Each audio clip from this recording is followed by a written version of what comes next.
থেকে ওয়েট করছি।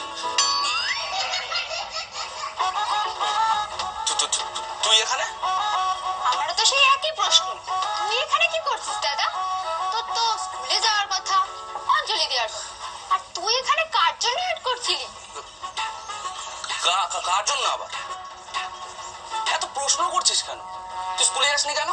স্কুলেই তো গেছিলাম, স্কুল থেকেই তো তাকে ধরে নিয়ে এলাম। এই যে পামেলা দি, বেরিয়ে এসো।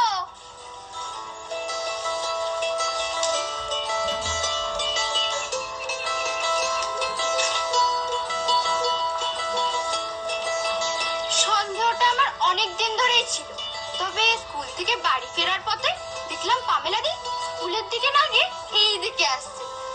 তখনই তো ফলো করলাম, আর এসে দেখি মূর্তিমান তুই এখানে দাঁড়িয়ে। ব্যাস, সোজা ক্যাচ কট কট। বোন, বোন তুই কিন্তু খুব পেকেছিস। পেকেছিস তো তোরা দুজনে। দেবাঞ্জলি, তোর প্লিজ কাউকে এখন কিচ্ছু বলো না। হ্যাঁ বোন, বাড়িতে যেন কেউ জানতে না পারে। মুখ বন্ধ করার জন্য কিন্তু ফিস লাগবে। তুই তুই নিজের দাদাকে ব্ল্যাকমেল করছিস? দেখ দাদা, সেন্টু দেওয়ার চেষ্টা করিস না। এত বড় একটা খবর তুই বেমালুম চেপে গেছিস আমার কাছ থেকে। আমি ভাবতাম আমার দাদা বুঝি কারোর দিকে চোখ তুলে তাকায় না, আর এখন তো দেখছি মনে একেবারে লাড্ডু হচ্ছে। যা যা, যাকে পারিস বল, আমি কাউকে ভয় পাই না। হ্যাঁ, তুমি তো বীর পুরুষ।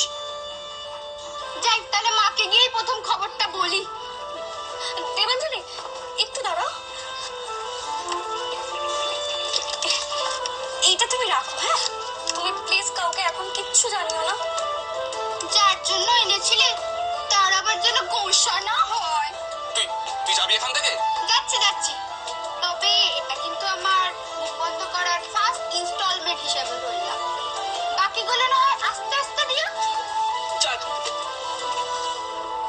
মহাবিচ্ছু, তুই বুঝতে পারলি না তোকে ফলো করছিল? আরে আমি কি করে বুঝবো? আমি তোকে ডাকতে যাচ্ছি সেই মুহূর্তে আমাকে সাথে করলো।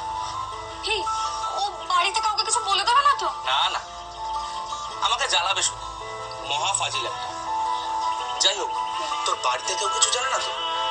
না, তা জানি না, তবে তবে তবে একজন জানে।